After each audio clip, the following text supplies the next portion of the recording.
మా డిమాండ్కి మీరు కూడా కాపు సోదరులు కూడా మాకు సహకరించండి. నేను ఈ వేదిక మీద విజ్ఞప్తి చేస్తున్నా. ఎందుకంటే ఈరోజు రాష్ట్రంలో ఉన్నటువంటి ఒక ప్రధానమైన కులం, అత్యధిక జనాభా ఉన్నటువంటి కులం కాపు కులం, అధికారం కోసం ప్రయత్నిస్తున్న కులం, చాలా వరకు సక్సెస్ అయిన కులం కాపు కులం. కాబట్టి ఆ సోదరులు కూడా మనతో కలిస్తే మన బలం రెట్టింపు అవుతుంది. కాబట్టి మనం అందరినీ కలుపుకొని పోయి అందరికీ మన ఎజెండా ఏమిటో తెలియజేసి చెప్పండి.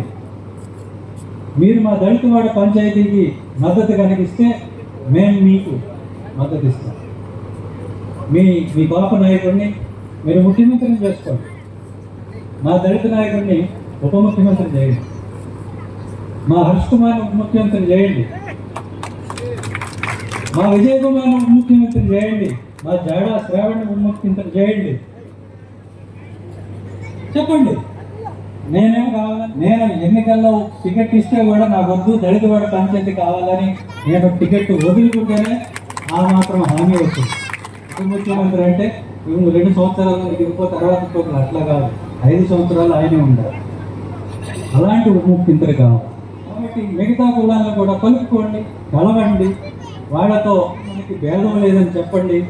మేము మీకు సహకరిస్తాం, మీరు ముందుకెళ్ళండి. మీతో పాటు మేము కూడా ముందుకు వస్తాం. మా నిధులు మాకు ఇవ్వండి, మా పంచాయతీ మాకు ఇవ్వండి, మా ఆడపడుతున్న సర్పంచులు చేయండి, వాళ్ళ వార్డు మెంబర్లు చేయండి, మా చదువుకున్న పిల్లలు